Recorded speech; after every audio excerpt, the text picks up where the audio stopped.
नमस्कार, बखबर में आपका स्वागत है। मैं हूं राघवेंद्र सिंह। आज हम बात करेंगे हवा में जानलेवा जहर। दरअसल ये किसी देश की साजिश नहीं, भारत के खिलाफ ये साजिश हमारी अपनी है।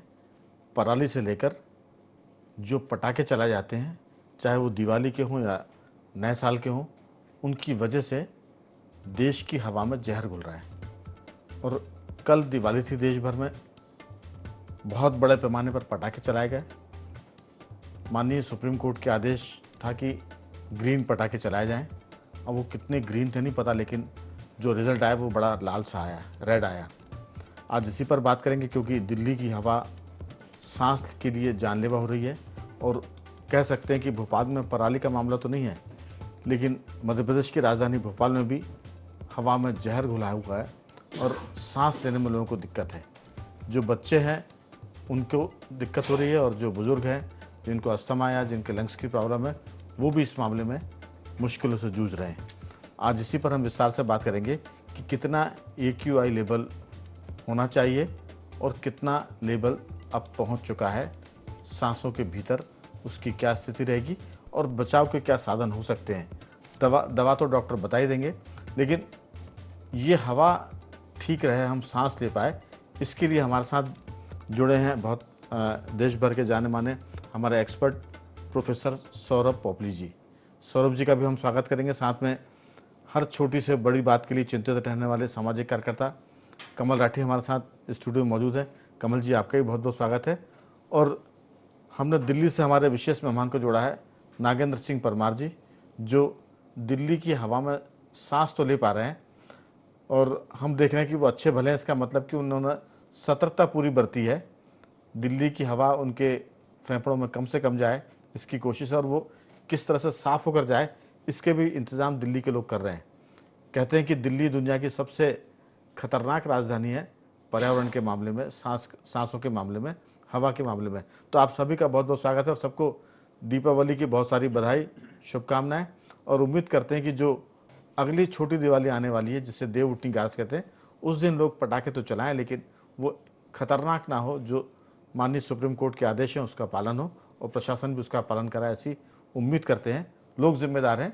आज के संकट को देखकर शायद एकादशी जो देव उठनी ग्यारस है, उस दिन भी वो बेहतरीन तरीके से मनाए, लेकिन जहर कम घोले।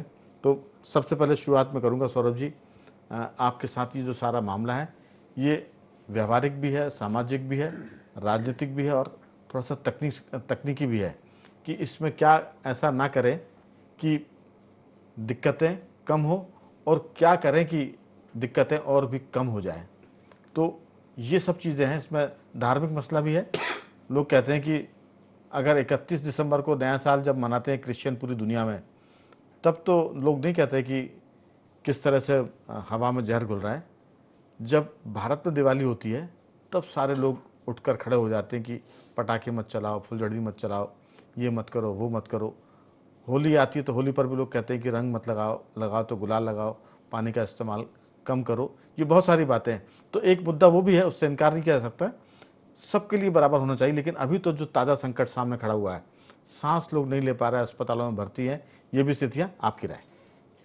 नमस्कार। श्रोता सब देख सकते हैं जो टीवी पे जो स्क्रीन्स चल रही हैं, उनमें साफ ये दर्शाया जा रहा है राघवेंद्र जी कि हमारी जो औसत, हमारा जो मानक है एयर क्वालिटी इंडेक्स, जो एक सम्मिश्रित मानक है जी, उसमें हर पैरामीटर पर हम मतलब हम मानक को मीट नहीं कर पा रहे। मानक से कहीं ज़्यादा गंभीर स्थिति बनी हुई है जी।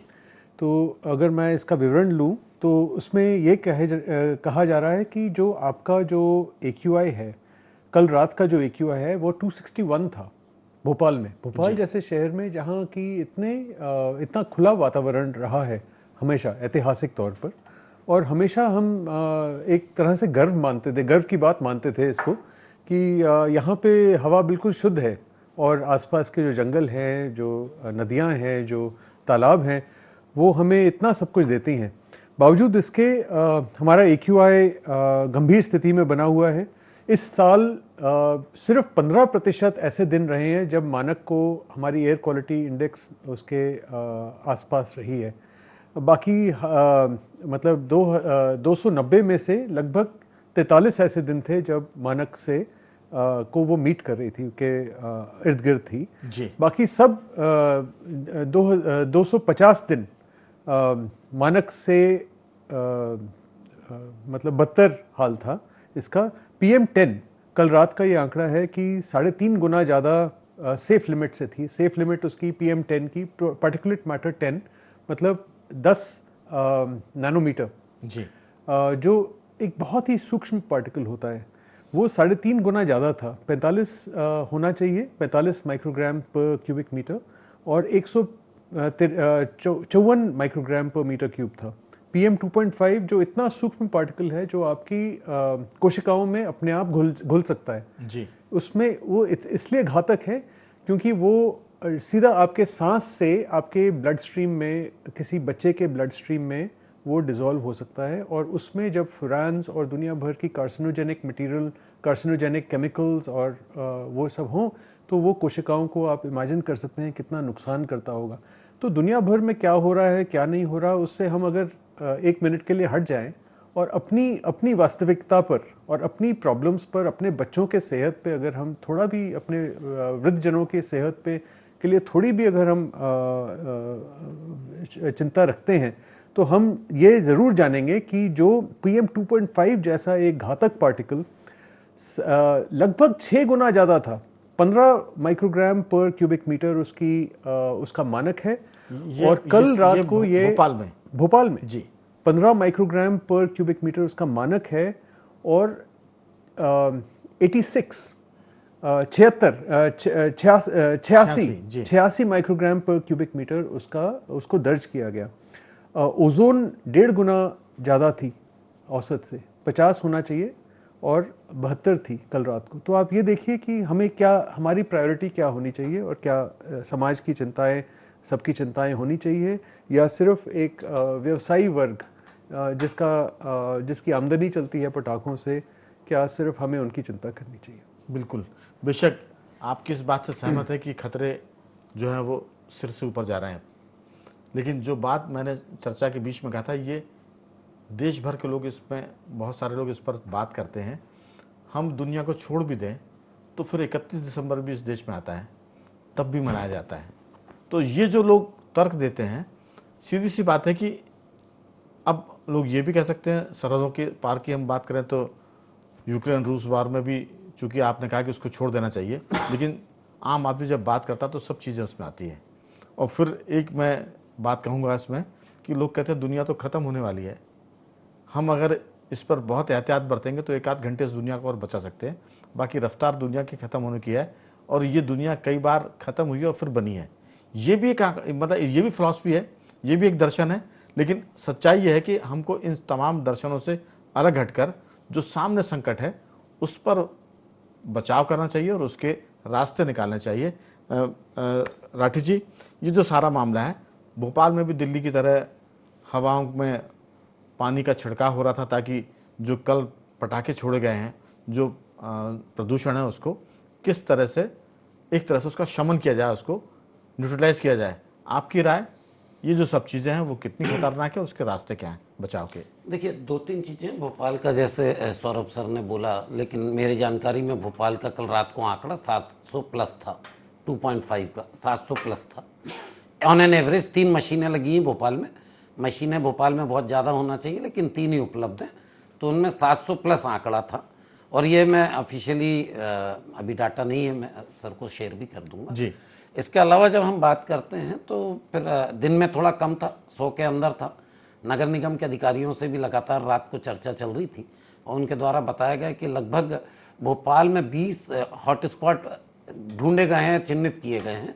उन 20 हॉटस्पॉट पे लगभग 20 या 21 हॉटस्पॉट है, उन पे 23-24 फॉगर मशीनें या सीवेज की जो मशीन है, जिसको फॉगर का नया स्वरूप दिया गया है।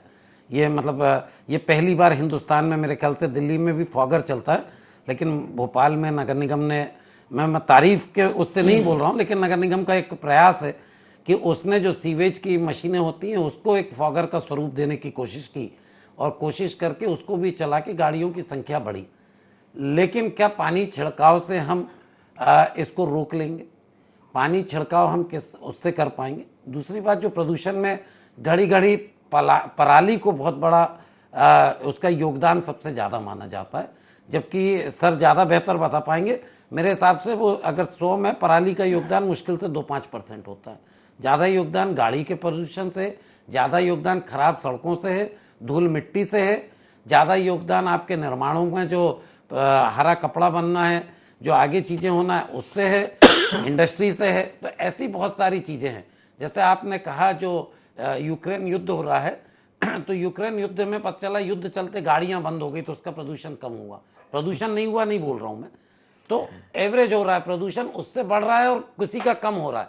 लेकिन अब लगातार, और जैसे आपने कहा दिवाली तो एक दिन का त्यौहार है, ठीक है एक दिन का त्यौहार है, लेकिन जो मानक पटाखे हैं, जो 4 दिन पहले एक विज्ञापन अखबार में गवर्नमेंट ऑफ इंडिया का था कि विदेशी पटाखे की यूज़ ना करें, तो जो विदेशी पटाखे हैं देखने में ये आया, क्योंकि पिछले साल भी मैं दिवाली के दिन काफ़ी देर बाजार में और पूरा शहर घूमा हूँ और इस बार भी घूमा हूँ और नगर निगम की कार्य भी देखे, कुछ प्रशंसा भी की, कभी टिप्पणी भी करी, तो दोनों ही काम किया। तो मैंने ये देखा कि इस बार जो पटाखे थे वो कुछ अलग ढंग के थे, जिसमें कुछ काला धुआं अत्यधिक मात्रा में निकल रहा था, रोशनी कम धुआं ज़्यादा था। तो ये पटाखे कौन से थे? क्योंकि मुझे 4 दिन पहले का विज्ञापन दिखा जिसमें लिखा था कि विदेशी मूल के पटाखे बेचने पे पाबंदी है। तो क्या ये विदेशी मूल के पटाखे बिक गए जिसको किसी ने देखा ही नहीं? तो मुझे ये लगता है कि भारत का रोजगार उस पटाखे से व्यवसाय नहीं, बहुत बड़ा रोजगार जुड़ा हुआ है। पटाखों का विरोध नहीं है, पटाखे बिल्कुल वापरें, लेकिन तय मानक जो सरकार ने मानक बनाए, क्योंकि उससे एक ही दिन प्रदूषण होगा या 2 दिन प्रदूषण होगा। पटाखे के अलावा हमारा जो गाड़ियों से, बाकी जो सरकार की लापरवाहियों से, सरकार की जो कार्यशैली उसके सही, जो भारत सरकार से एनकैप का फंड आता है, मैं बताना चाहूँगा कि जैसे एनकैप का फंड आया तो मैंने एक बार देखी एक नोटशीट, तो उसमें लिखा था कि चौराहे चौराहे पे जहाँ कचरा इकट्ठा होता था वहाँ पर सफाई करके पेविंग ब्लॉक लगा दी, उससे प्रदूषण कम हो जाएगा। तो आप सोचिए कि उस फंड का कहाँ उपयोग हुआ, इसका ऑडिट ही नहीं हो पाया कि फंड का उपयोग किस लिए हुआ। भोपाल में और मशीनें लगना चाहिए जिससे पता लग सके कि प्रदूषण का स्तर कहाँ बढ़ रहा है, जिससे वहाँ कुछ कार्रवाई हो सके। लेकिन ये सारी चीज़ें जब आप देखेंगे, 100 दिन की कार्य योजना नगर निगम बना के खड़ी हो जाती है, जबकि 365 दिन की कार्य योजना होना चाहिए। हमारा लगातार प्रदूषण का स्तर कभी भी, जैसा सर ने बताया कि 15 दिन मानक में रहा, बाकी दिन तो रहा ही नहीं। तो क्या बाकी दिन दिवाली थी? भाई दिवाली से जोड़ना, पूर्णतः जोड़ना गलत है। दिवाली एक दिन की है, एक दिन में जरूर कल दिल्ली से भी ज़्यादा, मुझे लगता है अगर 750 करीब रहा तो दिल्ली से भी ज़्यादा था। तो आप सोच सकते हैं कि हम जिस रफ्तार से पेड़ों को काट रहे हैं, जिस रफ्तार से हम विकास के नाम पे सही विकास नहीं कर रहे हैं, और बहुत सारी चीज़ें हम ऐसी कर रहे हैं जिसके कारण ये वायु प्रदूषण निरंतर बढ़ रहा है, और जिसको रोकने के लिए जो सरकार, भारत सरकार से भी फंड आ रहा है, उसका सदुपयोग हम नहीं कर पा रहे हैं। ठीक, और उसकी मॉनिटरिंग एजेंसी सो रही है। बिल्कुल। तो एक पक्ष हुआ सरकार का और प्रशासन का कि वो क्या कर रहा है और उसने जो भी उसके पास साधन है उसका कैसा सदुपयोग कर रहा है। लेकिन नागेंद्र जी, आप दिल्ली बैठे हैं, दिल्ली में मुझे याद है कि एक बार अमेरिका के राष्ट्रपति आए थे और उनके आने के 3 दिन पहले वहाँ जहाँ जहाँ उनको रहना था, जहाँ जाना था, वहाँ रास्तों पर वाहन बंद कर दिए गए थे ताकि हवा का प्रदूषण कम हो जाए। लेकिन जब वो 2-3 दिन रुकने के बाद वापस लौटे तब बताया गया कि उनकी लाइफ से 15 मिनट घट गए, क्योंकि भारत में जब वो आए थे तो जिस ढंग का प्रदूषण था अमेरिका की तुलना में, उससे उनकी जीवन में 15 मिनट घट गए। ये तो हुआ बहुत ही हायर लेवल की हम बात करें। लेकिन जो बात सौरभ जी ने कही है और जो राठी जी बोल रहे हैं वो ये कि कम से कम पेड़ तो लगाएं, पेड़ तो बचाएं। और इसमें सरकार तो अपनी जगह है, प्रशासन अपनी जगह है। प्रशासन जितनी गैर जिम्मेदारी बरतता उतना मुझे लगता है कि वो माफ़ी के योग्य नहीं है। लेकिन आम आदमी की भी जिम्मेदारी है कि वो जब घर बनाता है तो वहाँ 5 पेड़ तो लगाए। लेकिन घर बनाने में, दुकान को सजाने में लोग घर के सामने के, दुकान के सामने के 50-50, 100-100 साल के पेड़ काट देते हैं, और काटते हैं भी ये तो हत्या करते हैं, पहले सुखाते हैं उसके बाद काटते हैं। आपकी राय, दिल्ली इस तरह की जो विभीषिका उससे जूझ रही है और एक दिन से नहीं कई वर्षों से, आप कैसे उसको झेल पा रहे हैं, कैसे अपने आप को बचा पा रहे हैं, और दिल्ली के लोग क्या कर रहे हैं इसमें, आपकी राय? राघवेंद्र जी, हम भारतीय एक आम शब्द का बड़ा प्रयोग करते हैं, दिल्ली एनसीआर की स्थिति है, कम से कम मैं अपने को बताऊंगा, हम सब तो भगवान के भरोसे ही हैं। जी। और स्थिति ये है कि सजा मिल गई है, लेकिन जुर्म अभी तय नहीं हुआ। जुर्म पता ही नहीं कि किस जुर्म की सजा एनसीआर वासी भोग रहे हैं।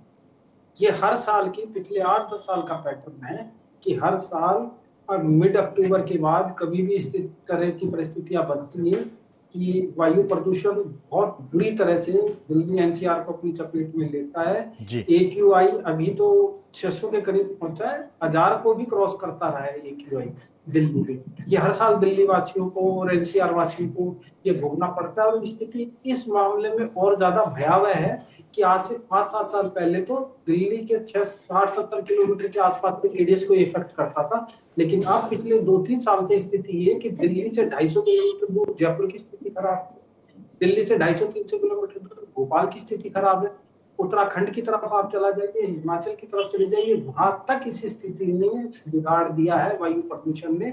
और सब जगह एक्यूआई और पीएम 2.5 है, उसके चलते बुरा हाल है वायु प्रदूषण।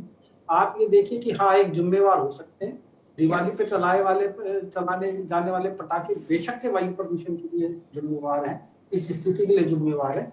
किसान जो पराली जलाता है वो भी इस वायु प्रदूषण के लिए पूरी तरह जिम्मेवार है, लेकिन वो तो मैं कहता हूँ गरीब की भाभी है। जितनी उनकी जिम्मेवारी उनसे ज्यादा उनको जिम्मेवार माना जाए।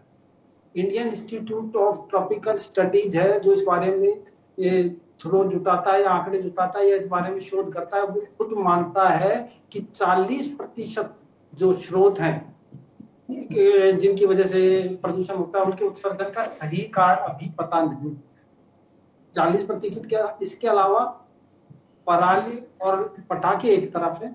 आप ये देखिए ना, कारखानों से, जनरेटर से, फैक्ट्रियों से निकलने वाला धुआं, पेट्रोल और डीजल की जो गाड़ियां चलती है, बेशुमार गाड़ियां हो रखी है, उनकी वजह से फैलने वाला प्रदूषण, निर्माण कार्य दिल्ली एनसीआर सहित अब सभी बड़े टियर 1 से लेकर टियर 4 सिटी में आप कहीं भी चले जाइए, सब जगह अनाधुंध निर्माण होता है। निर्माण होता है उसके लिए कोई अच्छे पैरामीटर नहीं कि किस तरह देख रेख में क्या ढका जाना चाहिए, क्या मटेरियल, किस तरह की, वो चीजें नहीं क्लियर है, तो उसकी वजह से एक बड़ा प्रदूषण होता है। इंडस्ट्रियल वेस्ट और ऊपर से इंडस्ट्रियल वेस्ट की बर्निंग का जो सिस्टम है वो बहुत खराब है। ये सारा कुछ मिला के वायु प्रदूषण की स्थिति ऐसी पैदा करते हैं जिसके चलते अब तो मैं कहता हूँ दिल्ली एनसीआर से 300 किलोमीटर दूर लोगों का जीना मुहाल है। बिल्कुल। जिस देश में प्रतिवर्ष वायु प्रदूषण के चलते 10 लाख से ज्यादा मौतें हो जाती हैं, जिस वायु प्रदूषण के कारण ब्रोंकाइटिस, फेफड़ों का कैंसर और अस्थमा जैसी बीमारियां कम उम्र के लोगों को भी, हमारे युवाओं को उससे छोड़िए, अब तो बच्चे भी इसकी चपेट में आने लगे हैं। तो ये कितनी गंभीर स्थिति है।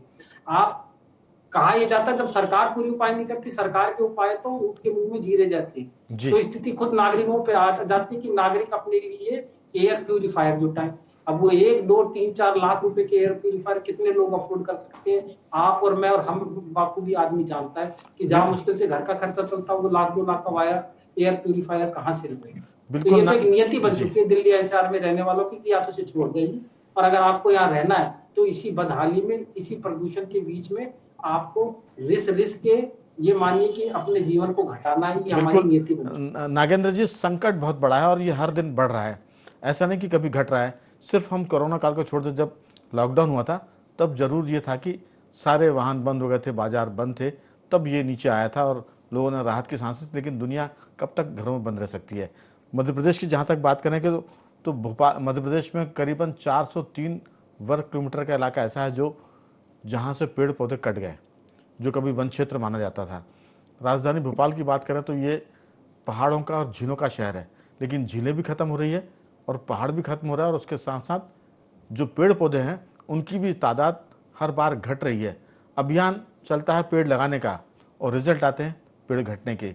ये जो चीज़ें हैं, इस पर सरकार को और प्रशासन को सख्ती से कार्रवाई करने की ज़रूरत पड़ेगी, नहीं तो चर्चाएं सिर्फ जुबानी जमा खर्च में सिमट जाएंगी सौरभ जी। और होगा ये कि जो हाल दिल्ली का है, ऑक्सीजन सिलेंडर लेके हमको चलना पड़ेगा, क्योंकि पार्क बचे नहीं। जो कॉलोनियाँ बन रही हैं, प्राइवेट सेक्टर बना रहा है, वहाँ पार्कों की कोई गुंजाइश नहीं है। मुझे बहुत हंसी आती जब कभी मकान बिकते हैं, डुप्लेक्स या ट्रिप्लेक्स की बात करें या फ्लैट होता है हाईराइज बिल्डिंग में, तब वो कहते हैं कि गार्डन साइड का जो मकान है वो 10% ज़्यादा में महंगा मिलेगा आपको डुप्लेक्स। वो जब गार्डन साइड देखते हैं तो पता हुआ कि सड़क दोनों तरफ है और बीच में एक पट्टी है जिसमें वो पेड़ लगाते हैं, बोलते गार्डन साइड है ये। तो गार्डन तो खत्म हो गए हैं, इस ढंग से लोगों को ठगा भी जा रहा है। मुझे लगता है कि चिंता इस बात की है कि पेड़ लगाएं, पेड़ बचाएं और सरकार भी सख्त हो। आपकी राय बहुत छोटी सी। राघवेंद्र जी, मैं एक आंकड़ा आपके सामने रखना चाहता हूँ। 2019 में ये अनुमान लगाया गया था वर्ल्ड बैंक से कि भारत में 31.5 लाख करोड़ रुपए का नुकसान सालाना होता है एयर पोल्यूशन के लिए के डायरेक्ट इम्पैक्ट से, और जो बिजनेस प्रोडक्टिविटी में लॉस होता है वो तकरीबन इसके और 3 गुना है। तो आप ये मान लीजिए कि तकरीबन 4.5% आपकी जीडीपी का एक नुकसान इंडियन इकोनॉमी भुगत रही है एयर पोल्यूशन की वजह से। जैसे नरेंद्र जी ने जितने कारण बताए वो सारे सही हैं, जो कमल जी ने कारण बताए वो भी बिल्कुल सारे सही हैं। जब तक आप एक लो क्वालिटी फर्नेस ऑयल अपने इंडस्ट्री, देखिए हमारे पास इंडस्ट्रीज़ के लिए ईंधन नहीं है, तो हम वो ईंधन इस्तेमाल करते हैं जो दुनिया का सबसे जो दुनिया सारी रिजेक्ट करती है, क्योंकि वो सस्ते दाम में हमें मिल जाता है। तो इसको हम लो ग्रेड फर्नेस ऑयल कहते हैं। फर्नेस ऑयल की वजह से तकरीबन सारे शहरों में हमारे यहाँ प्रदूषण की लगातार स्थिति साल भर बनी हुई है जी। दूसरा सेक्टर है ट्रांसपोर्ट। लगभग 30% उत्सर्जन ट्रांसपोर्ट सेक्टर से होता है। बावजूद इसके हम अपने पब्लिक ट्रांसपोर्ट को स्ट्रेंथन नहीं कर पा रहे हैं। भोपाल में आज की स्थिति ये है कि सिर्फ 400, मुश्किल से 400, 350-400 ऐसी बसें होंगी जो शहर में 400 वर्ग किलोमीटर के शहर में 400, जबकि यहाँ पे हो सकता है 8 गुना ज़्यादा बसों की ज़रूरत है जी। और जब तक ये बसें और जब तक आप पब्लिक ट्रांसपोर्ट को स्ट्रेंथन नहीं करेंगे तब तक ये लोगों के पास कोई विकल्प नहीं है प्राइवेट ट्रांसपोर्ट और स्कूटर और मोटरसाइकिल, जिसके कि घरेलू खर्चे सब मतलब जी कहाँ पर पहुँच गए हैं। तो मैं बात इतनी रखूँगा कि आप देखिए आपका लगभग 3.5-4% जो आपका जीडीपी है उस पर डायरेक्ट प्रभाव है इसका, एयर पोल्यूशन का। इस पर आपको ध्यान देना पड़ेगा। बिल्कुल।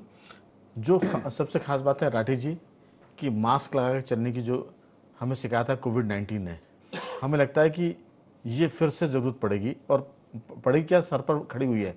लोग जितना एहतियात बरत सकते हैं, अब एयर प्यूरीफायर की तो बात अलग है, वो महंगा सिस्टम भी, लेकिन बाजार में कोई निकल रहा है तो वो मास्क लगा ले, N95 जो कहा जाता था। लेकिन मध्य प्रदेश की जहाँ तक बात है, 2019 से लेकर 2023 के बीच में 408 वर्ग किलोमीटर का हमने वन क्षेत्र खो दिया है। भोपाल राजधानी है, आए दिन यहाँ पेड़ कटते हैं, और पेड़ कटने की तादाद कुछ 100 नहीं है, हज़ारों में है।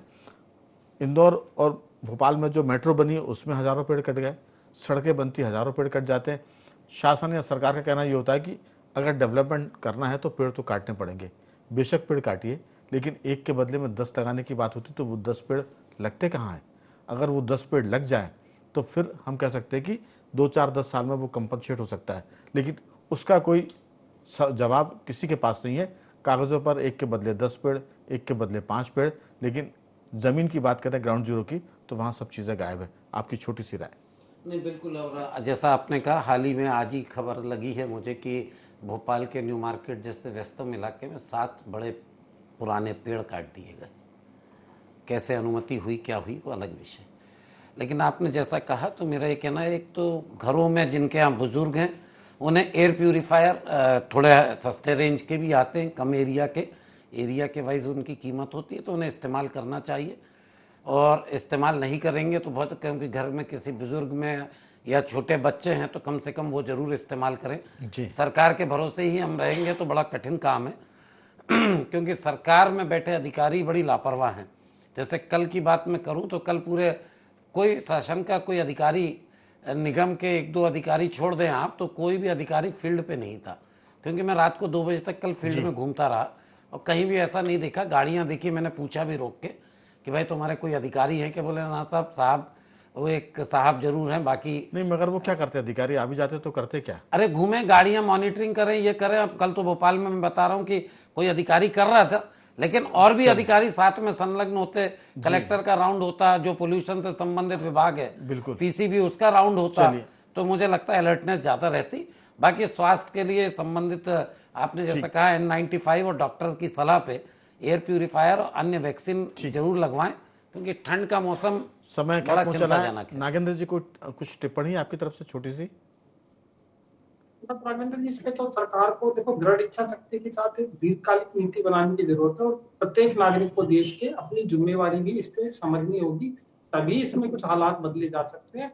वरना तो इसमें फिर वही बात है कि सरकार तो उस बच्चे की तरह है जो एग्जाम तो खूब देती है और पढ़ती भी खूब है, लेकिन वो पास नहीं हो पाती, हर बार फेल हो जाती है। बिल्कुल, ये सरकार फेल हो रही है, लोगों का जीवन संकट में है, सांसों में जहर घुल गया है, और सब लोग कहते हैं कि अगर विकास करना है तो पेड़ तो कटेंगे, फिर तालाब भी भरेंगे और नदियों के किनारे भी हम ख़त्म करेंगे। तो हम चौतरफा मुसीबतों का जाल बुन रहे हैं। उसके बाद उम्मीद करते हैं कि हमारी ज़िंदगी आसान हो जाए। तो हर दिन हम ज़िंदगी को कठिन कर रहे हैं। उम्मीद करते हैं कि जो पर्यावरण, हवा में माने प्रदूषण हो रहा है, उसको बचाने के लिए सब लोग मिलकर काम करें और सरकार और प्रशासन पर दबाव बनाएं। उल्टा होता है कि प्रशासन कहता है कि डेवलपमेंट करना तो पेड़ काटे जाएंगे, जनता कहती है कि बचाए जाएंगे। असल में कुछ हो नहीं पा रहा है, ना पेड़ बच रहे हैं और ना जनता उनको बचा पा रही है। उम्मीद करते हैं कि लोग इससे थोड़ा बहुत जागेंगे और अपने आसपास का इलाका सुधारेंगे, पेड़ लगाएंगे। तीनों मेहमानों का मैं धन्यवाद करूंगा। सौरभ जी, आपका बहुत साधुवाद। कमल जी, आपका धन्यवाद। नागेंद्र जी, आपका बहुत बहुत धन्यवाद कि आपने चर्चा में हिस्सा लिया। बखैर में सिर्फ इतना ही। बने रहिए हमारे साथ और देखते रहिए IND24।